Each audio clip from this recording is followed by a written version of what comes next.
Hello everyone, this is Amit Pandey. Welcome to our platform Doubtnut. तो कैसे हैं आप लोग? तो बच्चा पार्टी, आज की इस क्लास की मैं बात करूं तो आज हम क्या करेंगे, तो एक बहुत ही आप बोल सकते हो सीरियस प्रॉब्लम रहती है बच्चों की। तारीखें कैसे याद करें, डेट्स जो हैं वो कैसे याद करें, इस प्रॉब्लम का जो है आज मैं एक निचोड़ सॉल्यूशन लेके आया हूं। और आज की बात जो है, आपको डेट्स में जो है कोई भी दिक्कत नहीं होने वाली है ना। अगर हम आज की बात करें तो आज मैं आपको यही सेशन में गाइड करूंगा कि हम भाई डेट्स को कैसे याद करें और डेट्स को क्या याद करना बहुत ज़्यादा ज़रूरी है या नहीं है ना। तो इस सेशन में जो है हम यही जानने वाले हैं। अच्छा, इस सेशन को शुरू करने से पहले एक इन्फॉर्मेशन आपके लिए कि हमारा जो योद्धा बैच है वो लॉन्च हो चुका है।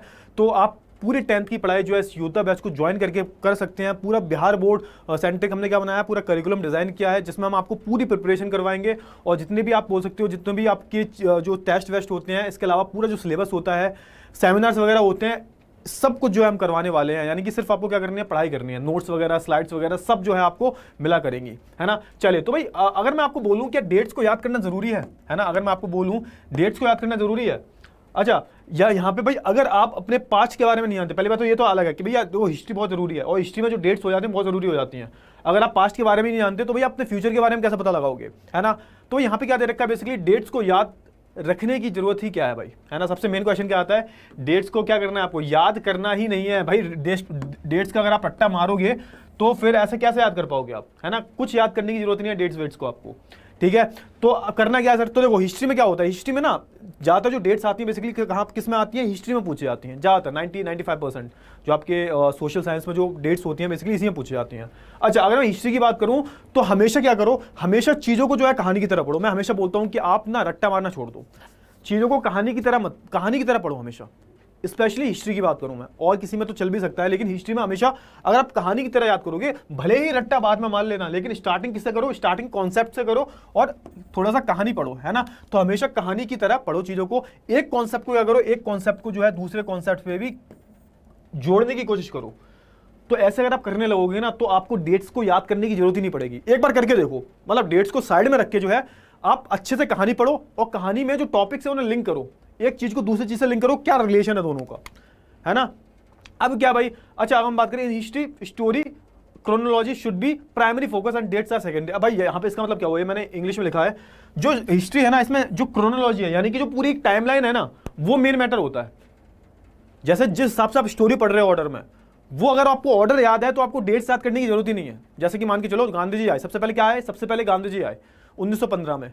1917 में उन्होंने चंपारण आंदोलन किया, 1917 में खेड़ा आंदोलन, 1918 में अहमदाबाद मिल स्ट्राइक, है ना। फिर 1919 में क्या हुआ, रॉलेट एक्ट पास हो गया। तो अब अगर आप गांधी जी से शुरू करोगे और कहानी की तरफ पढ़ते जा रहे हो एक एक स्टेप करके, गांधी जी पहले आए भारत में, अफ्रीका से भारत में आए, उसके बाद गांधी जी ने चंपारण आंदोलन किया, उसके बाद गांधी जी ने क्या आंदोलन किया, उसके बाद गांधी जी ने जो है खेड़ा आंदोलन किया, अहमदाबाद मिल स्ट्राइक की, उसके बाद रॉलेट एक्ट पास हुआ, उसके बाद गांधी जी ने असहयोग आंदोलन शुरू किया। तो अगर आप ऐसे धीरे धीरे करके क्रोनोलॉजी फॉलो करोगे, ऐसा नहीं है कि कहीं से भी बीच से उठा के आपने पढ़ लिया कि सीधे जो है असहयोग आंदोलन से स्टार्ट किया पढ़ना। स्टार्टिंग से पढ़ना शुरू करो और स्टार्टिंग से पढ़ना शुरू करोगे, कोई एक डेट याद कर लो, यानी कि गांधी जी कब आए भारत में, 1915 में आए। तो ये जो डेट है, जो बेस जो है वो याद होना चाहिए। बाकी आगे तो जो है पूरी एक क्रोनोलॉजी बनती जाती है कि 1916 में क्या हुआ, 1917 में क्या हुआ, 1918 में, 1919 में, 1920 में।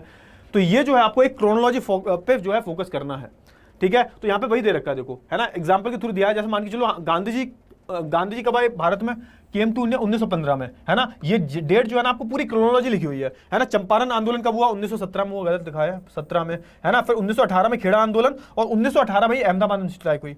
नॉन कॉपरेशन मूवमेंट जो असहयोग आंदोलन था कब शुरू हुआ, 1920 में शुरू हुआ, है ना। सिविल डिसोबीडियंस मूवमेंट था कब शुरू हुआ, 1930 में। तो हमने क्या किया इसमें, हमने कुछ नहीं किया, हमने एक कहानी पकड़ ली। यहाँ पे एक कहानी पकड़ ली, 1915 में गांधी जी भारत से आए यहाँ पे, और हमने इस कहानी के जरिए क्या किया, हमने यहाँ पे चीजों को समझने की कोशिश की है, ठीक है। चलिए दूसरी टेक्निक बताते हैं भाई, निंजा टेक्निक है ये।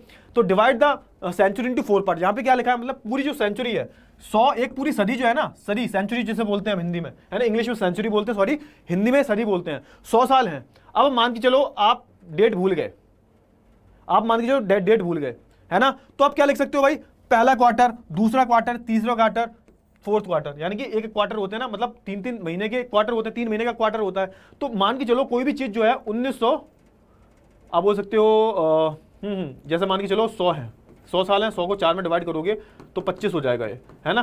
कोई भी चीज जो है 1900 से 1925 के बीच में हुई है, और आपको ये नहीं पता कि 1900 से 1925 के बीच में ये आप बोल सकते हो किस में आएगा, डेट आपको याद नहीं है तो आप क्या लिख सकते हो, in the beginning of the first quarter, है ना, पहली सदी की शुरुआत में, ऐसे लिख सकते हो, पहली सदी की शुरुआत में। अब मान चलो डेट आपको नहीं पता तो लिख दो पहली सदी की शुरुआत में, है ना, पहली सदी की दो तिहाई, जो तिहाई जो है दो तिहाई में, ऐसा करके लिख सकते हो, सेकंड क्वार्टर, थर्ड क्वार्टर, है ना, 19वीं सदी के अंत में, ऐसे करके लिख दो। तो ऐसे करके जो है आप लिख सकते हो, आपको एग्जैक्ट डेट लिखने की जरूरत नहीं है, पूरे ही नंबर दिए जाएंगे, ठीक है। चलिए अब भाई यहाँ पे एक क्या है, रूल ऑफ अप्रोक्सीमेशन, ये भी लगा सकते हो। अप्रोक्सीमेशन का मतलब क्या है, मान के चलो आपको पता है डेट है 1925 से 1920 से लेकर 25 के बीच में ही कोई डेट है ना।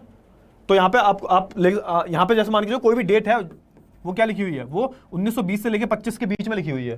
तो आपको क्या करना है, तो आपको एग्जैक्ट डेट अगर नहीं याद है, मान के चलो 1920 के 25 के बीच में डेट याद है और ये नहीं पता कौन सी डेट है, तो आप क्या लिख सकते हो कि भाई 1920 के बाद या फिर 1925 से पहले, ऐसा करके जो है आप लिख सकते हो। तो इससे क्या होगा कि एक रूल ऑफ अप्रोक्सीमेशन लग जाएगा, जिससे जो है आपको चीज़ें जो है काफ़ी आसान हो जाएंगी। तो इन सारे तरीकों से जो है आप को डेट्स याद करने की बिल्कुल भी जरूरत नहीं है।